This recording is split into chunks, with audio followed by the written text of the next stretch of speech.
Halo adik-adik, jumpa lagi dengan Bang Fora. Nah, hari ini Bang Fora mau menceritakan seorang tokoh yang bernama Daniel. Nah, ceritanya itu Daniel dilemparkan ke dalam dua singa yang terambil dari kitab Daniel pasal 6 ayat 1 sampai 28. Setelah itu raja memberi perintah, lalu diambillah Daniel dan dilemparkan ke dalam gua singa. Maka dibawalah sebuah batu pada gua singa itu, lalu pergilah raja ke istananya dan berpuasalah ia semalam-malaman itu. Dan pagi-pagi sekali bangunlah raja dan pergi dengan buru-buru ke gua singa. Berserulah ia kepada Daniel, Daniel, Allah hamba yang hidup, Allahmu yang kau sembah dengan tekun, telah sanggupkah ia melepaskan engkau dari singa-singa itu? Lalu kata Daniel kepada raja, Ya Raja, kekalah hidupmu. Allahku telah mengutus malaikatnya untuk mengantukkan mulut singa-singa itu, sehingga mereka tidak mengapakan aku, karena ternyata aku tak bersalah di hadapannya, tetapi juga terhadap tuanku ya Raja, aku tidak melakukan kejahatan. Nah, adik-adik sudah mendengar cerita kisah Daniel.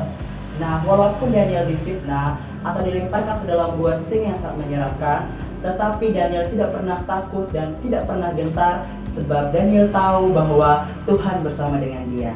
Demikian pula dengan adik-adik. Meskipun banyak teman-teman yang jahat dengan kalian, ataupun menjelek-jelekan kalian, ataupun dunia menjahatin kalian, yakin dan percayalah Tuhan menyertai kita. Asalkan kita percaya, setia, dan tetap berdoa kepada Tuhan.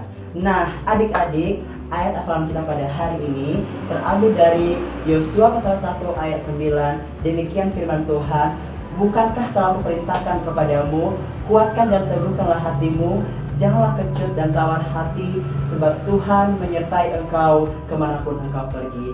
Demikian adik-adik, Shalom.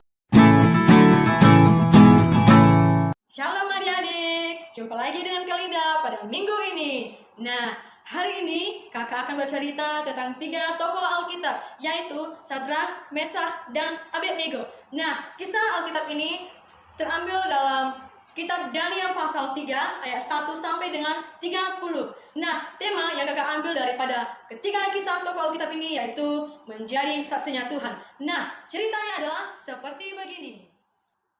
Raja Babel membuat sebuah berhala emas. Dia memerintahkan kepada rakyatnya untuk berdoa kepada berhala itu. Mereka akan dibakar dalam perapian jika mereka tidak berdoa kepadanya. Namun Sadrah, Mesakh, dan Abednego tidak mau menyembah patung emas buatan Raja Nebukadnezar, melainkan mereka menyembah Allah mereka. Sadrah, Mesakh, dan Abednego berbicara kepada raja dengan berkata, "Jika Allah kami yang kami puja sanggup menyelamatkan kami, maka ia akan melepaskan kami dari perapian yang menyala-nyala itu, dan dari dalam tanganmu, ya Raja." Maka sangat marahlah hati Raja Nebukadnezar, kemudian menyuruh para pelayannya untuk menyulut api dalam perapian. Mereka mengikat Sadrah, Mesakh, dan Abednego dengan tali. Para pelayan itu melemparkan mereka ke dalam perapian. Api itu begitu panas sehingga pelayan itu mati. Pada saat itu, Raja melihat ke dalam perapian. Dia melihat 4 orang berjalan dalam api. Salah satu dari orang itu adalah malaikat Allah. Allah menyelamatkan Sadrah, Mesakh, dan Abednego. Maka pada akhirnya Raja menyuruh tentaranya untuk mengeluarkan Sadrah, Mesakh, dan Abednego dari perapian yang menyala-nyala itu. Demikian cerita Alkitab kita pada hari ini. Nah, kesimpulan daripada cerita Alkitab ini yaitu kita harus menjadi saksinya Tuhan. Apapun yang terjadi, kita harus berpegang teguh hanya kepada Tuhan. Baik adik-adik, ayat hafalan kita pada minggu ini terambil dari kitab Daniel pasal 3 ayat yang ke-17. Baik adik-adik, demikian sharing firman Tuhan kita pada hari ini, supaya firman Tuhan ini menjadi berkat bagi kita semua. Terima kasih, Tuhan Yesus memberkati. Shalom.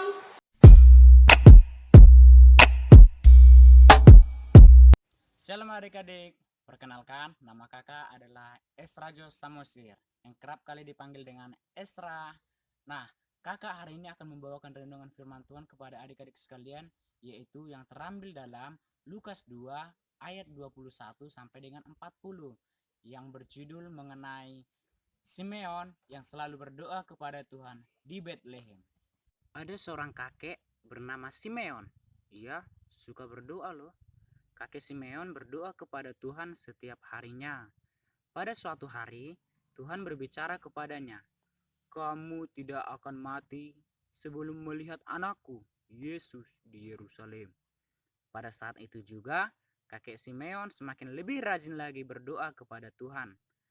Ketika Yesus dibawa ke Yerusalem oleh Maria, Tuhan berbicara kepada kakek Simeon itu untuk menemui mereka di Betlehem.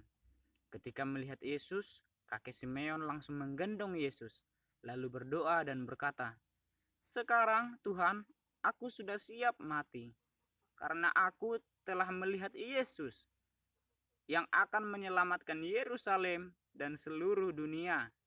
Setelah itu, Simeon juga berdoa kepada Tuhan supaya memberkati Maria, Yusuf, dan Yesus. Nah, adik-adik, berbicara kepada Tuhan itu sangat mengasihkan juga loh. Tapi Tuhan juga mau berbicara kepada adik-adik sekalian. Makanya, mari, ayo berdoa kepada Tuhan, supaya Tuhan juga berbicara kepada adik-adik sekalian. Nah, demikianlah firman Tuhan yang kakak sampaikan pada hari ini. Ayat hafalan firman Tuhan yang kakak ambil pada hari ini yaitu terdapat di dalam 1 Tesalonika 5 ayatnya yang ke-17, yaitu tetaplah berdoa. Mari kita ulangi sekali lagi. 1 Tesalonika 5 ayat yang ke-17. Tetaplah berdoa.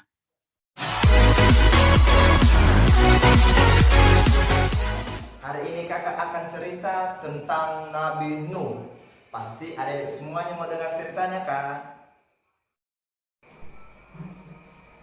Nuh adalah orang yang benar di mata Allah, dan Nuh hidup bergaul dengan Allah.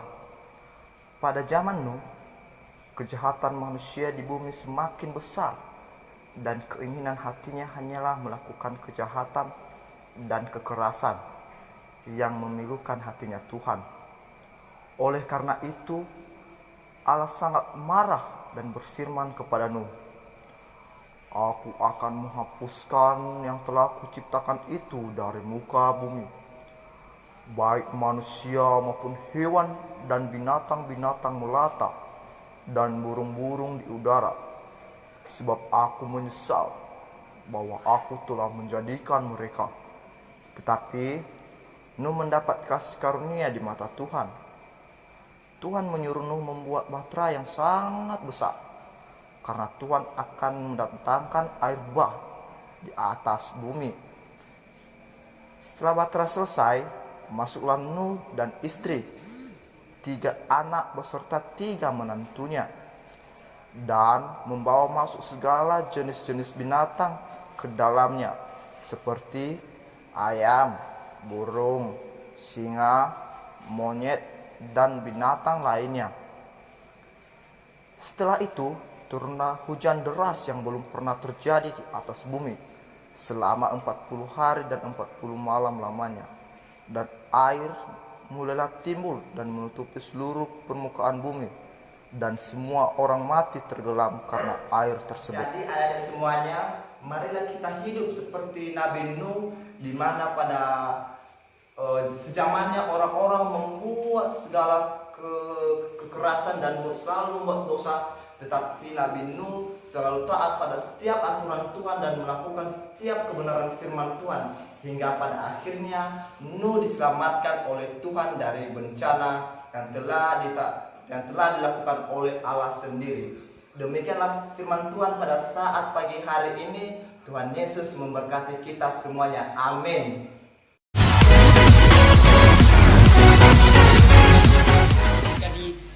Ini kita akan mendengarkan firman Tuhan yang tertulis di dalam Kejadian 3 ayat 1 sampai ayat yang ke-24.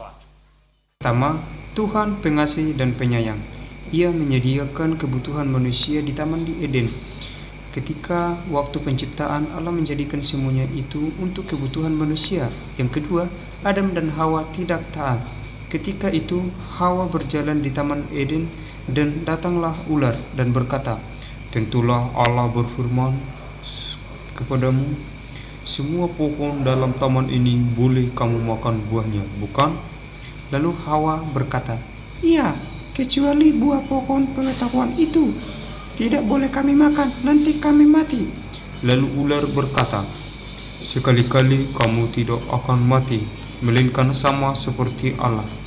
Ketika Hawa dirayu oleh si ular itu, maka ia pun mengambil buah pohon itu dan memberikannya kepada suaminya, yaitu Adam.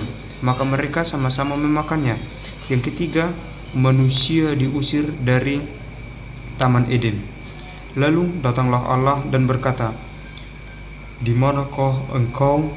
Lalu Adam menjawab, "Perempuan itu memberikan buah itu kepadaku, lalu ku makan." Lalu jawab perempuan itu, "Ular yang memperdayakan aku, maka ku makan." Lalu murkalah Allah kepada mereka akibat ketidaktaatan mereka terhadap perintah Allah. Maka dihukumnyalah manusia itu dan mengutuk manusia serta tanahnya serta mengutuk ular juga. Dan yang terakhir, aplikasi dalam kehidupan kita dalam sehari-hari. Baiklah adik-adik, aplikasi yang dapat kita terima dari pelajaran tersebut ialah yang pertama, Allah itu lebih dari segala sesuatu yang kita pikirkan, yaitu Dia pengasih dan penyayang. Oleh sebab itu, kita harus lebih dekat lagi dengan membangun hubungan kita kepada Allah. Yang kedua, kita harus taat sama orang tua, sama guru, terlebih kepada Tuhan Yesus Kristus. Yang ketiga, jangan pernah menyalahkan orang lain. Dan yang keempat, mengasihi sesama kita harus lebih daripada mengasihi diri kita sendiri. Dan yang keempat yaitu ayat hafalan kita, yaitu yang kakak ambil dari Kolose pasal 3 ayat yang ke-20 yang berkata, "Hai anak-anak, taatilah orang tuamu dalam segala hal, karena itulah yang indah di dalam Tuhan." Amin. Demikian bunyi firman Tuhan, mari kita bersatu dalam doa. Bapa Surgawi, kami bersyukur kepadamu karena Engkau memberkati kami lewat firman Tuhan. Dalam nama Tuhan Yesus Kristus kami berdoa dan bersyukur. Haleluya. Amin.